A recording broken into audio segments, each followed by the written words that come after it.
আসসালামু আলাইকুম সুপ্রিয় অনার্স দ্বিতীয় বর্ষের শিক্ষার্থীরা, আশা করছি তোমরা সকলেই ভালো আছো। আজকে আমি আলোচনা করব তোমাদের চিরায়ত বলবিদ্যার তৃতীয় অধ্যায় থেকে। আমাদের আজকের পাঠ দুটি বস্তুর পরিবর্তে সমতুল্য এক বস্তুর সমস্যা। প্রথমে আমরা কেন্দ্রিক বলের অধীনে দুটো বস্তু গতিশীল আছে বিবেচনা করব। কেন্দ্রিক বল হচ্ছে এমন একটা বল যেটা কোনো উৎস এবং কোনো বস্তুর সংযোজক সরল রেখা বরাবর ক্রিয়া করে। যেমন মহাকর্ষ বল, দুটো বস্তুর মধ্যে আকর্ষণ বল তাদের সংযোজক সরল রেখা বরাবর ক্রিয়া করে। আবার তড়িৎ বল, যেমন দুটো বিন্দু চার্জের মধ্যে তাদের আকর্ষণ বা বিকর্ষণ বল তাদের সংযোজক সরল রেখা বরাবর ক্রিয়া করে। এগুলো হচ্ছে কেন্দ্রিক বল। এখন এই কেন্দ্রিক বলের অধীনে দুটো বস্তু যদি গতিশীল থাকে তাহলে তাদের গতির যে সমীকরণ হবে সেই দুটো বস্তুর পরিবর্তে আমরা যদি একটি বস্তু বিবেচনা করি তাহলে যে গতির সমীকরণ হবে সেটি একই রকম হবে। এটি হচ্ছে দুটি বস্তুর পরিবর্তে সমতুল্য এক বস্তুর সমস্যা। সুপ্রিয় শিক্ষার্থীরা, তোমরা চিত্রে দেখতে পাচ্ছ এখানে m1 ভরের একটি কণা রয়েছে এবং m2 ভরের একটি কণা রয়েছে, যারা কেন্দ্রিক বলের অধীনে গতিশীল আছে। এখন চিত্র থেকে আমরা দেখতে পাচ্ছি m1 ভরের কণার অবস্থান ভেক্টর হচ্ছে r1, m2 ভরের কণার অবস্থান ভেক্টর হচ্ছে r2। তাহলে ভেক্টর যোগের ত্রিভুজ সূত্র হতে আমরা দেখতে পাচ্ছি r2 plus r is equal to হচ্ছে r1। এখান থেকে আমরা লিখতে পারি r is equal to r1 minus r2। এখন কণাদ্বয়ের ভরকেন্দ্রের অবস্থান ভেক্টর এখানে আমরা দেখতে পাচ্ছি ক্যাপিটাল R। ভরকেন্দ্র সম্পর্কে তোমরা সবাই জানো যে কোনো বস্তুর ভর যে বিন্দুতে কেন্দ্রীভূত আছে বলে বিবেচনা করা হয় সেটিকে বলা হয় ভরকেন্দ্র। আর দুটো বস্তু মিলে যদি একটি সিস্টেম বা ব্যবস্থা হয় সেক্ষেত্রে সিস্টেমের সমস্ত ভর যে বিন্দুতে কেন্দ্রীভূত আছে বিবেচনা করা হয় সেটিকে সিস্টেমের ভরকেন্দ্র বলে। এখানে আমরা সি বিন্দুটিকে ধরে নিচ্ছি এই সিস্টেমের ভরকেন্দ্র, আর এই সি বিন্দুটির অবস্থান ভেক্টর আমরা এখানে দেখতে পাচ্ছি ক্যাপিটাল আর। এখন এই সিস্টেম বা ব্যবস্থাটির ল্যাগ্রাঞ্জ অপেক্ষক হবে L is equal to T minus V. T হচ্ছে এখানে ক্যাপিটাল আর ডট এবং স্মল আর ডটের অপেক্ষক বা ফাংশন, আর ভি হচ্ছে স্মল আর এর ফাংশন বা অপেক্ষক। ক্যাপিটাল টিটা হচ্ছে গতিশক্তি আর ভিটা হচ্ছে বিভব শক্তি, অর্থাৎ ল্যাগ্রাঞ্জিয়ান এল হচ্ছে গতিশক্তি এবং বিভব শক্তির বিয়োগফল। এরূপ ব্যবস্থার গতিশক্তি হবে ভরকেন্দ্রের গতিশক্তি ও ভরকেন্দ্রের সাপেক্ষে গতিশক্তির সমষ্টি। সুপ্রিয় শিক্ষার্থীরা, আমি আগেই বলেছি m1 এবং m2 ভরের কণাগুলো গতিশীল আছে। তাদের ভরকেন্দ্র অর্থাৎ তাদের ভরের সমষ্টি কেন্দ্রীভূত আছে এই সি বিন্দুতে। তাহলে এই ভরকেন্দ্রের একটা গতিশক্তি হবে এদের গতিশীল থাকার কারণে। আবার এই m1 ভর এবং m2 ভরের কণা দুটোর মধ্যে ইন্টারেকশন কাজ করছে, অর্থাৎ ক্রিয়া প্রতিক্রিয়া কাজ করছে। এই কারণে তাদের আরেকটি গতিশক্তি থাকবে, আর সেটি কাজ করছে তাদের ভরকেন্দ্রের মধ্য দিয়ে। ভরকেন্দ্রের মধ্য দিয়ে যে সংযোজক সরলরেখাটি গিয়েছে সেটির মধ্য দিয়ে।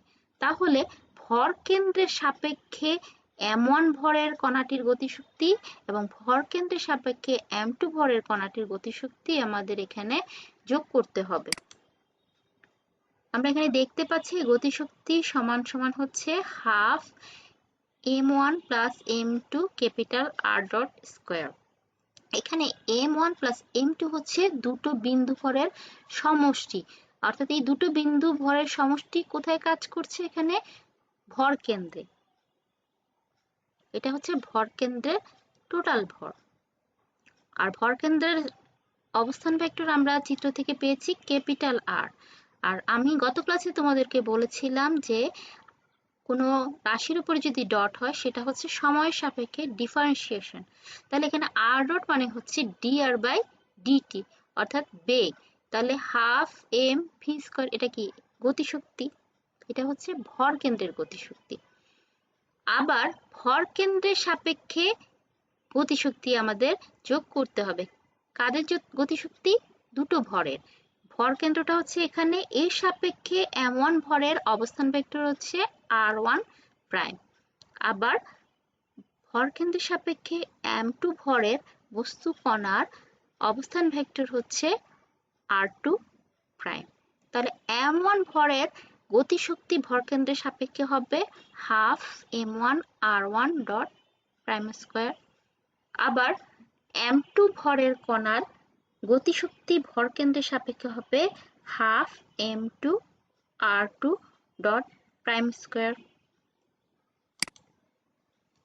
আবার আমরা যদি চিত্রের এই ত্রিভুজ অংশটা বিবেচনা করি, এখানে ভেক্টর যোগের ত্রিভুজ সূত্র আমরা অ্যাপ্লাই করি, তাহলে আমরা লিখতে পারি capital R plus r1 prime is equal to r1। তোমরা চিত্র থেকে এখানে দেখতে পাচ্ছ এই যে capital R plus r1 prime is equal to হচ্ছে এই r1।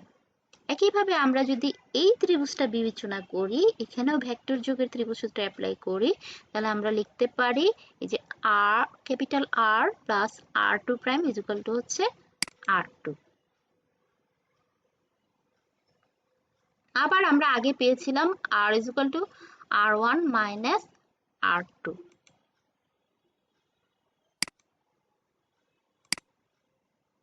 এখন আমরা ওই r1 এবং r2 এর মান যে বের করলাম সেটা এখানে বসাবো। বসানোর পর আমরা পাবো capital R plus r1 prime minus capital R minus r2 prime. এখানে ক্যাপিটাল আর আর ক্যাপিটাল আর কাটাকাটি করে থাকবে r1 prime minus r2 prime. তাহলে আমরা পেয়ে গেলাম small r is equal to r1 prime minus r2 prime.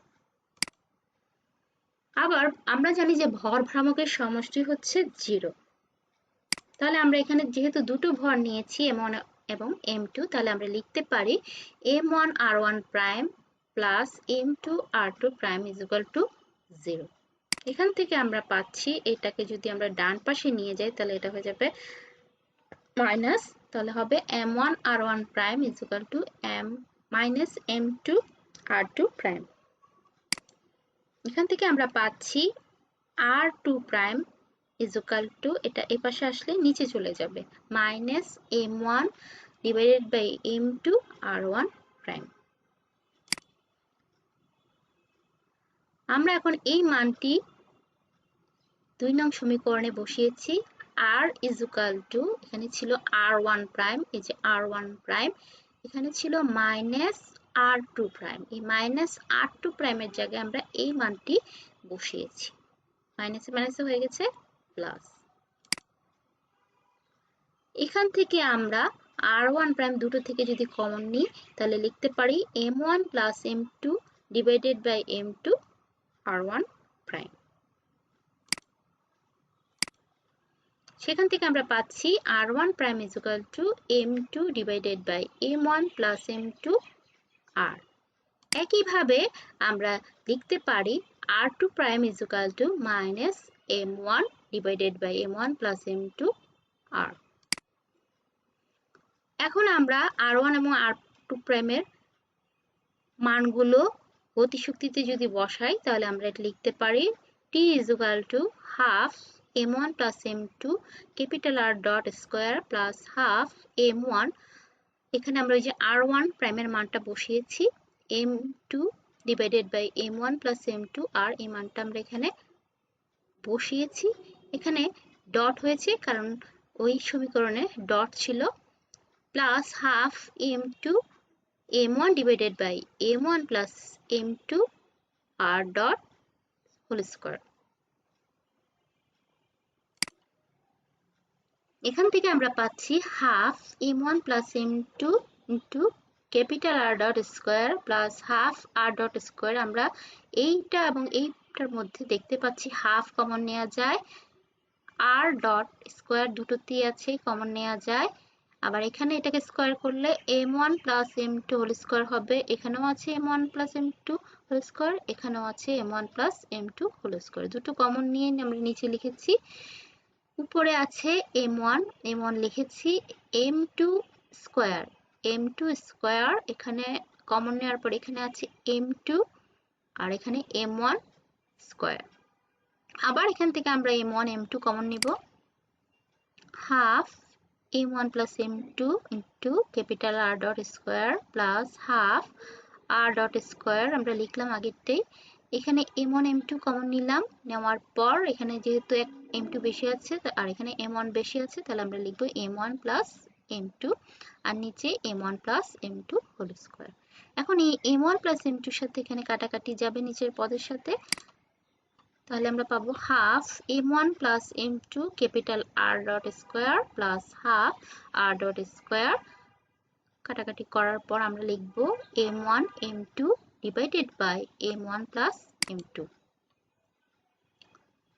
এখান থেকে আমরা লিখতে পারি half capital M R dot square plus half mu small r dot square. এখানে m1 প্লাস m2 কে আমরা ক্যাপিটাল M ধরেছি, আর এটি হচ্ছে ব্যবস্থাটার মোট ভর। আবার এখানে m1 m2 divided by m1 plus m2 সমান আমরা ধরেছি মিউ। এই মিউটাকে বলা হয় ব্যবস্থাটার হ্রাসকৃত ভর বা রিডিউসড ভর। প্রকৃতপক্ষে এই m1 এবং m2 ভরের সমষ্টি ভরকেন্দ্রে কেন্দ্রীভূত থাকার কথা, কিন্তু আমরা দেখতে পাচ্ছি এখানে বস্তু দুটোর মধ্যে ক্রিয়া প্রতিক্রিয়া বা ইন্টারেকশন বিদ্যমান, সে কারণে দুটো ভরের যে সমতুল্য ভর সেটাই ক্যাপিটাল M না হয়ে হয় মিউ। তাদের ইন্টারেকশনের কারণে ভর হ্রাস পায়, অর্থাৎ এখানে কার্যকর ভর কম হয়, আর সেই কার্যকর ভর কম হওয়াটা হচ্ছে এখানে মিউ, সেটাকে আমরা বলি রিডিউসড মাস বা হ্রাসকৃত ভর। আর এই মিউ ইজ ইকুয়াল টু হচ্ছে m1 m2 divided by m1 plus m2। এখন আমরা আবার আগের ল্যাগ্রাঞ্জিয়ানে চলে যাই। L সমান ছিল t মাইনাস ভি। টি এর মান আমরা একটু আগে বের করেছি, গতিশক্তি যেটা সেটা হলো half capital M R dot square plus half mu R dot square, আর এখানে এটা হচ্ছে বিভব শক্তি ভি, সেটা হচ্ছে R এর ফাংশন। আমরা যদি এখন এই L কে ল্যাগ্রাঞ্জিয়ানকে R ডটের সাপেক্ষে ডিফারেন্সিয়েট করি, তাহলে দেখতে পাচ্ছি এখানে এই রাশিটাতে স্মল r ডট নেই, এই রাশিটাতে স্মল r ডট আছে, তাহলে এটা ডিফারেন্সিয়েট হবে। হাফটা আমরা এখানে লিখলাম, আর মিউ r ডট স্কোয়ার এটাকে যদি আমরা ডিফারেন্সিয়েট করি তাহলে 2টা আগে চলে আসবে, 2 আর এই মিউ, আর এখানে হবে r ডট, 2 কাটাকাটি করে এখানে হবে মিউ r ডট। আর এই রাশিটাতেও কোনো স্মল r ডট নেই, তাহলে এটাও শূন্য হয়ে যাবে, তাহলে শুধু থাকছে মিউ r ডট। আমরা আবার এই রাশিটাকে সময় সাপেক্ষে ডিফারেন্সিয়েট করব। মিউ যেহেতু ধ্রুব সেজন্য এটা সামনে চলে আসবে, আর r ডটকে আবার ডিফারেন্সিয়েট করলে হবে r ডাবল ডট, এটা আমি গত ক্লাসে তোমাদের বলেছি। এই ল্যাগ্রাঞ্জিয়ান L কে আমরা স্মল r এর সাপেক্ষে ডিফারেন্সিয়েট করব। এটাতে স্মল r নেই, তাহলে এটা হবে শূন্য, এটা তো স্মল r নেই, তাহলে এটাও হবে শূন্য, এটাতে আছে, তাহলে এটা ডিফারেন্সিয়েট করলে আমরা লিখতে পারি মাইনাস সামনে আছে del V by del R. আমরা ল্যাগ্রাঞ্জের ইকুয়েশন থেকে লিখতে পারি D by DT del L by del R dot minus del L by del R is equal to 0। আমরা এখন এই মানগুলো উপর থেকে এখানে বসাবো, মানগুলো বসানোর পর আমরা পাচ্ছি mu R double dot plus del V by del R is equal to 0। এটা ডান পাশে চলে গেলে মাইনাস হবে mu double R double dot is equal to minus del V by del R. সুপ্রিয় শিক্ষার্থীরা, তোমরা সকলেই জানো যে বল এবং বিভব শক্তির মধ্যে সম্পর্ক সেটা হচ্ছে বল F is equal to minus del V by del R. তাহলে আমরা এখানে লিখতে পারি minus del V by del R এর জায়গায় এফ। এফটা হচ্ছে এখানে বল, আর এফ সমান আমরা জানি যে এম এ, এই মিউটা হচ্ছে ভর আর ডাবল ডটটা হচ্ছে ত্বরণ, তাহলে এটাও হচ্ছে এফ সমান এম এর মতো। তাহলে এটাই হচ্ছে সেই গতির সমীকরণ।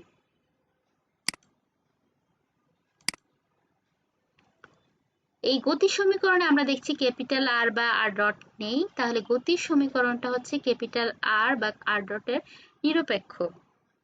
তাহলে আমরা যে 7 নং সমীকরণটা ছিল, এই যে 7 নং সমীকরণটা, এখানে আমরা এই half M R dot square এই রাশিটাকে আমরা উপেক্ষা করতে পারি, কারণ গতির সমীকরণ হচ্ছে ক্যাপিটাল আর এর নিরপেক্ষ। তাহলে আমরা এটাকে উপেক্ষা করে এখানে লিখব L is equal to half mu R dot square minus V. Half mu R dot square minus V, এই রাশিটা আমরা এখানে লিখলাম, এই রাশিটাকে আমরা অগ্রাহ্য করলাম।